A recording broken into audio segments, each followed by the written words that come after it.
मैं दीवाना हो गए हूँ तोरे भर। मैं दीवानी हो गई हूँ तोर भर। संगी जहुरिया के सूद भुला गए, संगी जहुरिया के सूद भुला गए।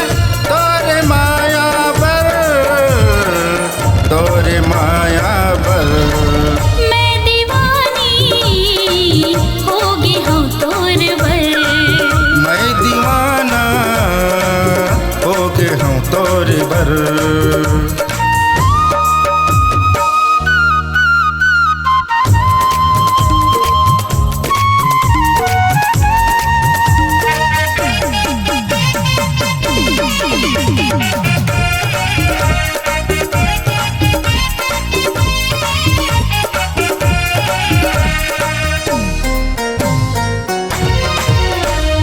पहली देखे तोरी रूपुला मन हमोर मोहागे। आँखी मगड़ गे तुर झुलपा हथूंदी माया के रोग बघर गे। पहली देखे तोरी रूपुला मन हमोर मोहागे। आँखी मगड़ गे तुर झुलपा हथूंदी माया के रोग बघर गे। रई रई के मौला तोरे सुधिया थे, रई रई के मौला तोरे सुधिया थे। नींद आवे नहीं रात भर, नींद आवे नहीं रात भर। मैं दीवानी हो गई हूँ तोर भर। मैं दीवाना हो गए हूँ तोरे भर।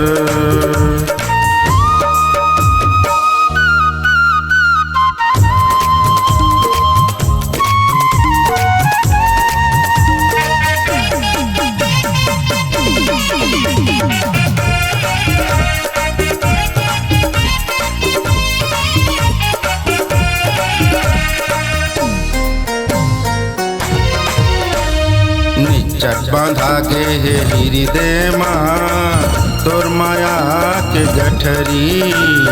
छूटे नहीं कबू माया दोनों के विचार डरे हैं भटरी।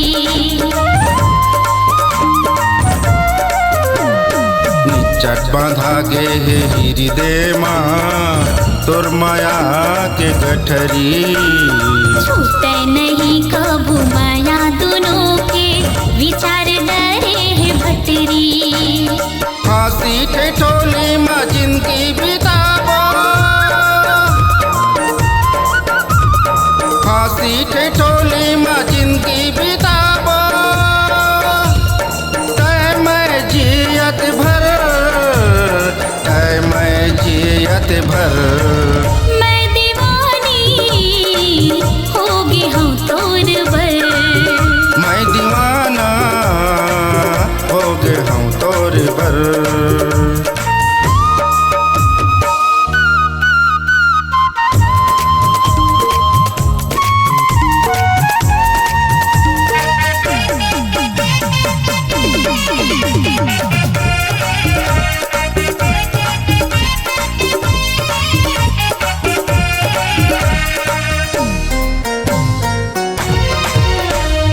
पड़ची मैना के हे जोड़ी हमर रहबो माया के खोंधरामा।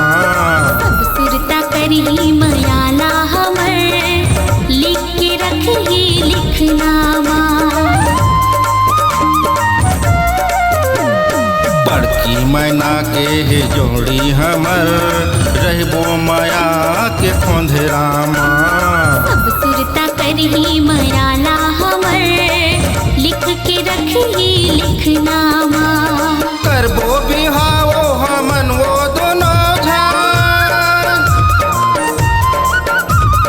करबो बिहावे हमन वो दोनों झान। बसाबो अपन घर, बसाबो अपन घर।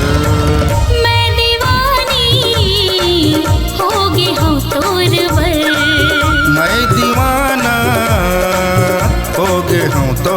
बर। संगी जहुरिया के सूद भुला गे, संगी जहुरिया के सूद भुला गे, तोरे माया बर, तोरे माया बर। मैं दीवानी होगी हूँ तोर बर, मैं दीवाना हो गए हूँ तोरे बर।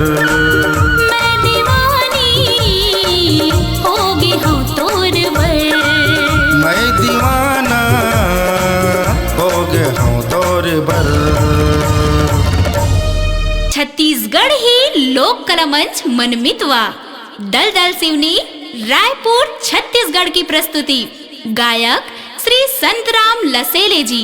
संपर्क सूत्र है 6267493565। जी हाँ, एक बार और सुनिए, संपर्क सूत्र है 6267493565।